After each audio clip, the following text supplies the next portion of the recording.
Hi, I'm Jackie Frank and I'm here with the founder and owner of Cosmetic Medicine, Neal Hamilton. Hi Neal, good morning. Good morning. So Neal, tell us a little bit about Concept Cosmetics. We work in the industry of cosmetic medicine, which is now very wide, but our main aim is to try and fill in the gaps that would be best described as minimally invasive cosmetic surgery and cosmetic medicine that tries to create a superior service for those people that want maintenance at a scientific level so that in 10 years' time they look better than what they do now, or those people that feel like they'd like to take some years off but don't like the idea of general anaesthetics, don't like the idea of scars, don't like the idea of hospitalisation and extra cost. So that particular segment, which is expanding, is where we sit. You know, we see lots of programs, you know, like botched and things like that. You're not a surgeon like that, are you? You're the step before someone would go to a surgeon. Is that correct? Yeah. So actually, it's a really good point, because I think that most of our community doesn't quite understand where different parts of our industry sit. So if somebody would like change and they demand change, and that change might be for better or for worse, they might then go to a surgery. And that surgery at the moment in our country is dealt with by our plastic surgeons, some of whom do cosmetic work, and our cosmetic surgeons who come from a variety of places of surgical background, but many of them do nothing but cosmetic work. But all of them would be procedures that have essentially a lot of risk, downtime, general anaesthetics, and change, so that if somebody walks out of that procedure without change, it's been a failure. If you see people like us, I want your friends and family to say, gee, you look better. If someone walks out of us and they say, their friends and family said, what's happened to you? That's actually a failure for us. So like oil and water, they don't actually mix. We're about now the subtlety of cosmetic work whispering as opposed to being in your face. And I'm not making a judgment on that because it's each for everyone, but that's where we sit. So for us, no general anaesthetics, no great risk, generally walk in, walk out, but hopefully we can do that in a manner that people just look better and not different, rejuvenated. So then success to you looks like? I did 35, 40, 45, not 55. It's about just making sure that people look, as time goes on, the best they possibly can for their age. Now, I can't make a 20-year-old look 10. I can't make a 30-year-old look 20. Can't do it. But can I make a 70-year-old look 60 or late 50s? Absolutely. So as time goes on, we have the ability to make people, even if they didn't have beautiful teeth and bones when they were 20, they might not have been the most fantastic looking person at 21. But at 40, they're shooting up the charts. And you are a doctor? Yeah. So we all started out in our industry as medical practitioners, and pretty much everyone in my segment work as doctors. If it is you come into the cosmetic world at a more entry level, then you might have beauticians, day spas, medi-spas that are now staffed by technicians and nurses that now have beautiful capital equipment that can do lots of work but aren't medically trained. Once you start getting into now the cosmetic medical world, where a lot of the injectables used to be done by doctors, things like botulinum toxin and things like fillers, and have been, in our country at least, not overseas interestingly, but here has been done a lot by our nursing colleagues. And so once you start getting into minimally invasive cosmetic surgery and then cosmetic medicine that's now pushing the boundaries of keeping people out of the day surgery and formal hospital environment, that's where we exist, and it's a doctor-only place. So what kind of procedures are you talking about? In terms of the minimally invasive world? Okay, so let's just say that people are wanting to get the best they can from their skin, the very best. We know that you can go down and have a beautician treatment that makes you feel great, but doesn't do all that much for the architecture of your skin. And as you come up, we now have more technology that allows things to be done that changes the architecture of your skin for the better, so that in 10 years' time you look the same or better than you did now. As you come more towards our world, you then have machines that instead of walk-in, walk-out treatments are done, you might need to give some downtime. And those downtimes give better and better improvement. Like what? So, for instance, the fractionated lasers made a hell of a lot of difference in being able to give people on, say, a yearly basis, a spring clean, where their skin just has a wonderful improvement. At a lower level than that, we talk about laser facials, where people can come in and have a day spa equivalent that doesn't have all of the love of what a day spa might be, but changes architecture better. And if it is you get back down to day spa and beautician level, there's a hell of a lot of love, which we all think is just fantastic. But the architectural changes not all that great. If you come back up to our level, then when we're trying to say, what can I do for the next decade that changes your skin? Then you've got to give me a couple of weeks, because we make you look like a soccer ball kicked through a fire. Oh, is that painful? Well, actually not. You look stupid. People at home think that what the hell have you had done? There's actually no pain, not with that one. Some things are. So if it is there's this range of treatments available through our industry, they're almost like wheels within wheels. Because I would say to people that you absolutely have to have beautiful skincare. Keep doing it. But of course, if you only put skincare on each night, not good enough. Each year, you've got to do it each night. Whereas if people are now having a big resurfacing with people like me, that's a once a decade effort. But once you've got from here to here, then we try to keep you there with the things that are more regular. Like what? So let's just say that someone comes in and they've been the beach babe at Bondi, they've smoked and drunk and they're just terrible. And they've said, you know what, I really would like my skin to just be the best it possibly can. And they let me have 10 days of their time. We would now do a thing that we would call a resurfacing. If they do that resurfacing and they do nothing else for the next decade, then 10 years later their photos still have more beautiful skin than they do now. And is beautiful skin the secret as opposed to reducing the lines? Yeah, can I just go back one sec? Because if we do that, then that still happens with time. But if it is that they would like that to be that for another decade, then what we would like is once a year for them to give me 5 days of their time. Once every 2 months, just walk in and let us do little bits of laser facial work. Every 3 weeks, they might consider having a day spa treatment because it's beautiful. And if they don't do stuff at night, then that will happen. So if it was that your face is like a house, we have nothing in the whole of the industry that's like putting a roof on that will last 30 years. We just don't have it. But how long does a toaster last? I don't know, 3 years, 4 years. How long does bread and milk last? You just need to do that every day. So we've got stuff that we would like to do every day. We've got stuff that we'd like to do once a decade. We have nothing that we can do once every 15 or 20 or 30 years, no matter whether we're in the highest end surgery or the lowest end beautician work. And so with that, this idea that if we would like to look after our appearance, because for those people that use us are interested in wellness, and wellness has a component of looking well, and whether that's hair, fashion, skin, there's things that we can do that are smart.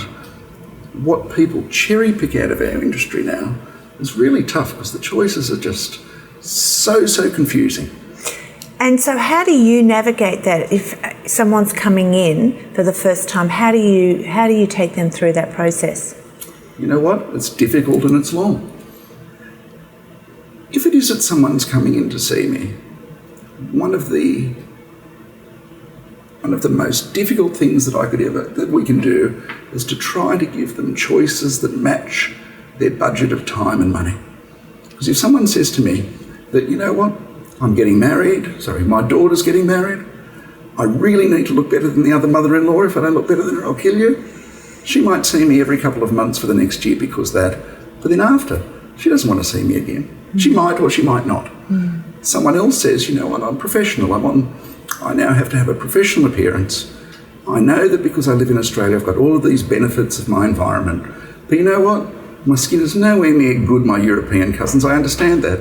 Can you try and do things so that I can have my skin that's beautiful, that's relatively line-free, that's high and tight, as good as it can over the next decade of my professional life? I'd like to see them every 6 or 7 weeks. I understand that my wife goes and gets her hair done every 3 or 4 weeks to make sure that the GT stripe doesn't come out. In my world, if I see people every 3 weeks, it's too much. Don't bother. Every 6 or 7 weeks is perfect. We don't do much, but lots of little things are much better than the occasional big thing. And if it is that people wish to see us 3 monthly, that's still fine. I just need to know. If people wish to see us 6 monthly, I just need to know.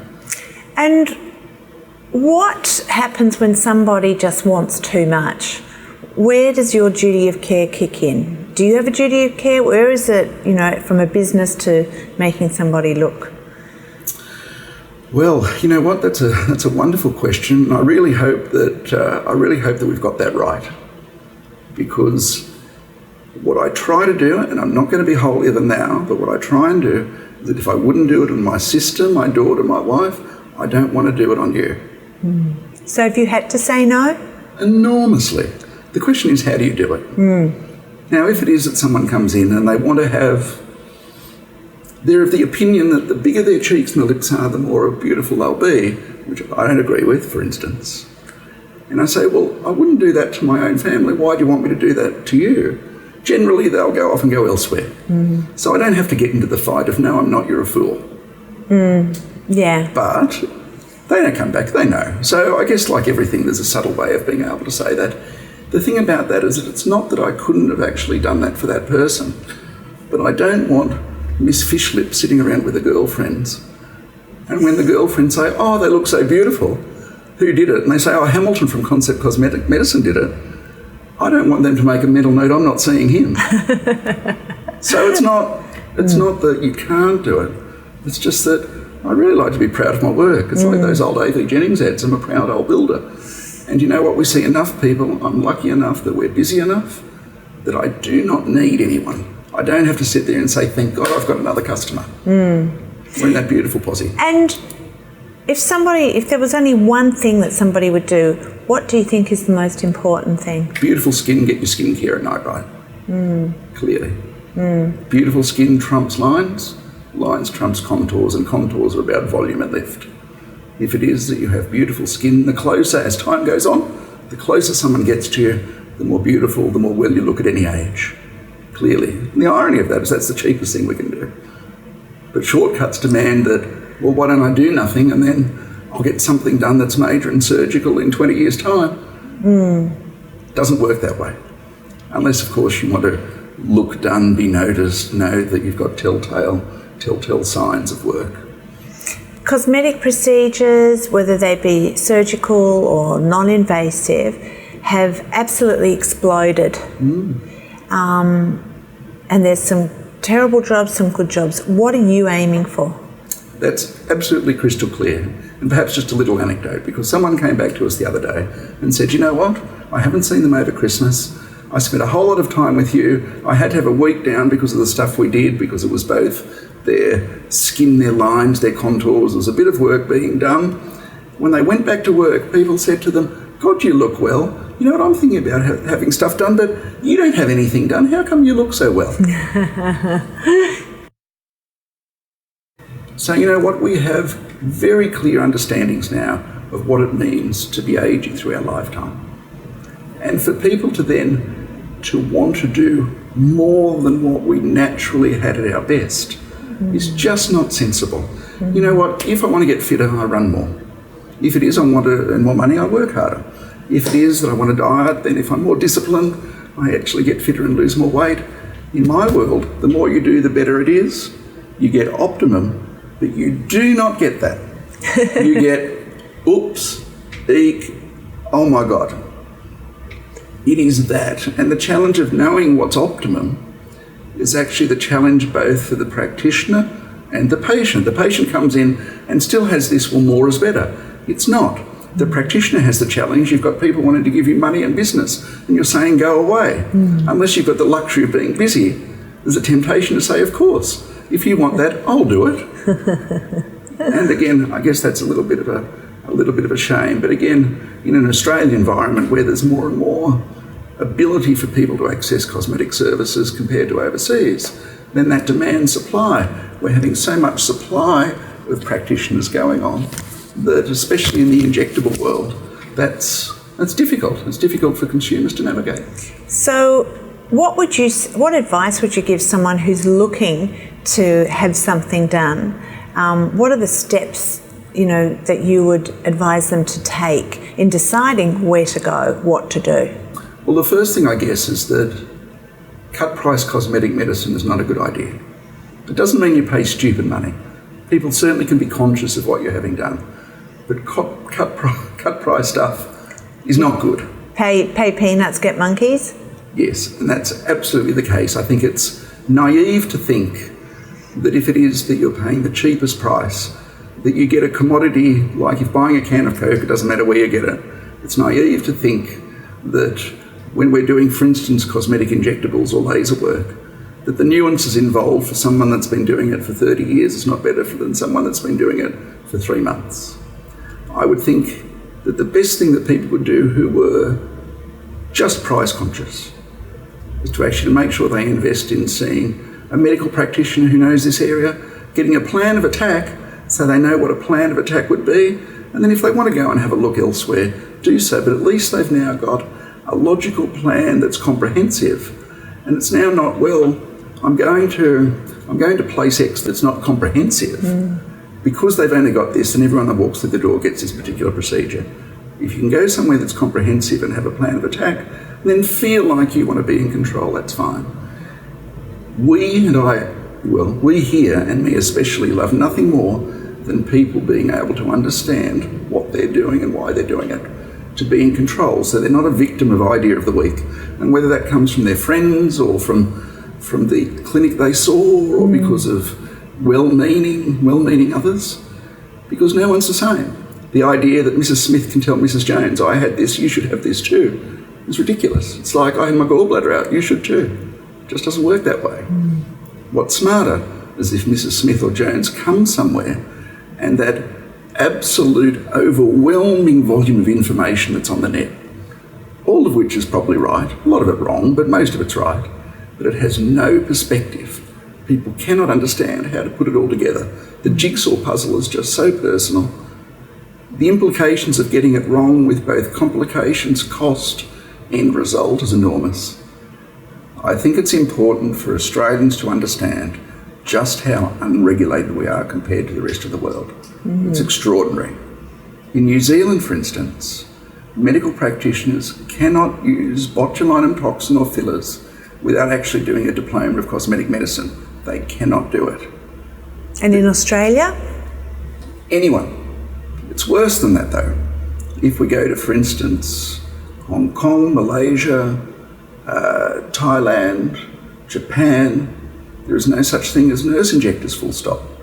Now, I'm not saying that nurses can't do it, but they've thought the dangers of these particular procedures, the potential dangers of these procedures, especially volumizing fillers. It's a subset, I won't go into it, but I find it difficult to think of anything that medical practitioners can do in an office without being in a hospital that has such an ability to damage people with noses falling off, lips falling off, blindness. And that now is totally unregulated in Australia compared to our Pacific Rim, and in fact only England is worse. So when Netherlands and New Zealand and America are tightening up their regulations, when Asia are tightening up their regulations because of interests of public safety, we're now just letting this all go to pot, thinking that she'll be okay. Now, I don't know what the comparison is, but I got 2 tickets for speeding 57 kilometres an hour in a 50 zone at 5:45 in the morning on a Sunday. We're regulated so hard, I can't burp without getting a ticket. And yet I've got this ability now to send my nursing friend to a half-day course, who then can go out and without any doctor on the premises and without any doctor who knows what they're doing, prescribing these fillers and botulinum toxin, that particular person can inject it. And if they get into trouble, the person that wrote the script has no idea how to fix it. It's remarkable. I find it remarkable. So if people really in Australia were wanting to do their best, they'd absolutely try and make sure that the first point of call is with a medical practitioner who themselves can conduct that particular consult, make a plan of action, and make sure that that particular doctor, if it's done by the most beautifully trained nursing practitioner who are wonderful for what they're doing, the doctor has to be on the premises, I think, and has to be able to know what they're doing. To do otherwise is just so foolish. There are dangers, aren't there? Enormous. Yeah. Yeah, I think that's what people don't realise, because they see it and it's so common practice now. that people don't understand that there are issues and therefore you really want to be in safe hands. See, for instance, the botulinum toxin. Let's just say that someone gets it completely wrong. You look like a twisted sand shoe for 3 months, it all comes better. No big deal. But if it is that you get your fillers wrong and someone wants to go and get their lips or their cheeks or their nose or their eyes done, and as a result of that, they're deformed for life or blind for life, that's a big deal. And the dangers of that are becoming more and more real as we go through the decades and try to push our limits. And while other jurisdictions are tightening that up in recognition of the fact that we're doing beauty services with a medical bent, they're trying to make sure the public interest is protected in that manner. Australia are just free flow. And you have other doctors here, don't you? Yeah, there's 8 of us now in total. Mm-hmm. And they're all medical practitioners? That's correct, yes. Yeah. Yes, and that's deliberate. And I think that as time goes on, that it will be a sad case for Australia that did so much over the last 3 decades to pioneer injectable cosmetic treatments much greater than the rest of the world, that the lack of regulations will mean that relatively untrained people will make it hard for new doctors to get into that space. And unless doctors feel like they can actually skill themselves up into a minimally invasive cosmetic surgical world with expertise in that area, that what we'll be left with is corporations directing non-doctor employees to do X, Y, and Z because of profit motive and not best practice. Now I know that this might be drama queen stuff. It's like, oh, get real. I know that internally I get criticised quite a lot for those opinions. But you know what? I don't want my wife to go and sit and have these particular procedures done by someone who doesn't know what they're doing. I just don't want that. I just don't want it. I wouldn't want you to have that. And some things are fine, by the way. Some things I don't care. So what made you go into this area? I got lucky. What does that mean? Oh, you know what? In the late 80s, I'd finished in hospitals, went overseas on the trip, came back, saw no one that I thought were mentors or people that I'd like to be like, and thought, gee whiz, I should just go and mow lawns. That looks like more enjoyable.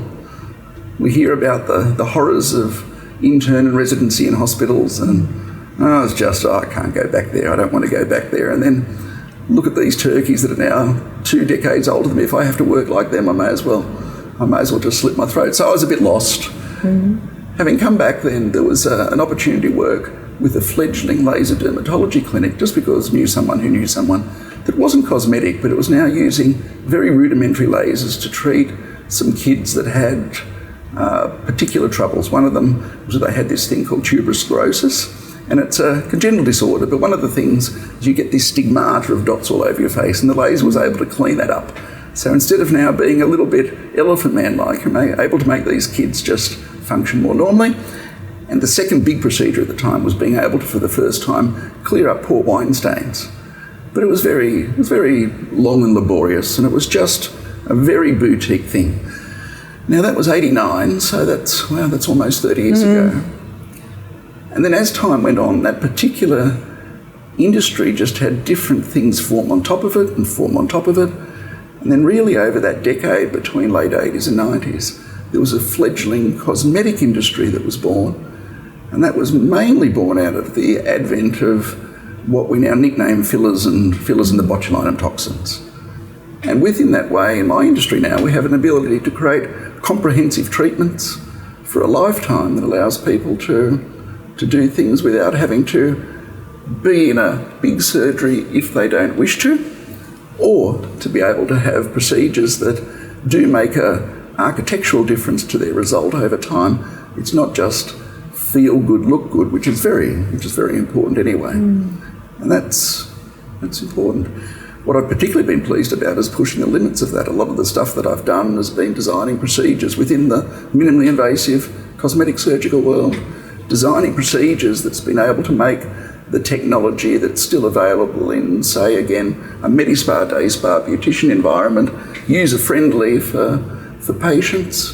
Been lucky enough for that to to be such that I've been asked to speak overseas in America and England and Asia and New Zealand. So where do you see all this in 5-10 years' time? Well, I think that it's going to be bigger, and I think that our consumers will become much more informed about what works and what doesn't.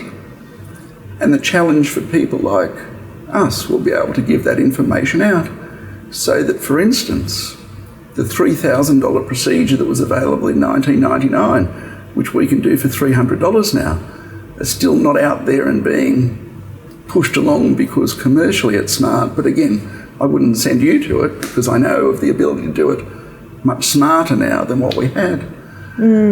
Also, the idea that if people can have lots of little bits done, then you can, as time goes on, raise yourself in terms of looking well if that's important. So it almost becomes part of the whole routine, like someone who might do laser hair removal or dyeing your hair. You're saying coming to Concept Cosmetics becomes part of that upkeep. But only for 30% of the population, because 70% don't give two hoots. That's across the world. Those particular things are crystal clear. I like to think again about hair. Now, in hair, my understanding is that 98% of girls will go to some form of hairdresser or of one form or another to get their hair done. It's not often you'll go next door and just get a bowl put on your head by your next door neighbour. But in our world, there's only 30% that are interested and only 2% that participate in our area. Really? So if it is that we talk about that it's talked a lot, it's talked enormously. Our participation rate of this area of cosmetic medicine, minimally invasive cosmetic surgery, so that we can make the most of the ability to look our best in 10 years' time. It's still such a small proportion of the population. Only 2% participate. 30% have interest, 70%, why would I bother? And that's fine. I mean, I love it. I'm here. I think it's the best job in the world. But the reality is that it's not now like hair. It won't be like skincare. But it's increasingly important because that 2% will grow to that third of the population that think that they'd rather spend their money wisely than not wisely. Neal, you have 4 different practices? Yeah, we have 4 practices. This in Drummoyne is our mothership, and because in Drummoyne is so easy for Sydney, we regard it as a cross-city practice. We also have a practice in Newcastle, one in Bowral and one in Penrith. And they're staffed by doctors, and the doctors we hand-pick and train up with all of the skills, but most importantly, the attitude and ethos that we have here, so that as much as we can, that when people are working in those peripheral clinics, they're actually getting a complete representation of what they would have if they were now in our big city clinic. And that's actually a hard task. We go through a lot of people until we find the right ones, and the latest group that we've got here have been more than impressive in terms of their skill set and their knowledge of the industry. And our job then is to bash that out of them and teach them our way. So you screen them heavily? Oh, enormously. Just enormously. Absolutely enormously. And they have, in the beginning, no understanding of why it is that we're banging on about what we bang on about with, which is probably, again, much more again about the ethics of just treat people as you would wish. It's not about now flogging stuff off. It's not about directing people as we do in medicine normally. It's about guiding them into the solutions that suit them. Don't prejudge, just ask what people want and make sure you give the best outcome that you can, as if it was your friend or family asking them, and just keep on doing that and be disciplined about it. And these 3 guys are beaut, but I'm absolutely certain that they've got good tales to tell about the differences of what they saw of the industry and what they thought of the industry before they got here. I think I know. I mean, I'd like to believe, but I do know that they're actually better doctors for having come and joined me. So what is it that sets Concept Cosmetic Medicine doctors apart from whatever else is out there? Well, firstly, it's knowledge. The guys that come through here have now access to what we're really confident is best knowledge of the industry worldwide. Again, having gone to conferences all around the place, having spoken to conferences, having been a national trainer for many of the laser and thread and injectable companies over years, we certainly know and demand that people know their knowledge back to front. But most importantly is that they've got the attitude of being able to treat people well. And unfortunately, medicine isn't actually a good customer service industry. Most doctors fall into the habit of using their knowledge to direct. Here's what you need, I know best. Whereas in our world, no one needs me. And it's actually very difficult for medicos to go against their training and to cut back down and to have both a personality and an attitude of humility to be able to actually to listen to the patient in front of them and actually just give them what they want to the best of their ability and not try to prejudge or push. And that's the thing that when I've had to sack people in the past, it's not their skills, it's their attitude wasn't right. It was really interesting listening and talking to you. It is fascinating to know how unregulated this industry is and the pitfalls, and I don't think people quite understand that here in Australia. And so it's wonderful that you've actually pointed that out.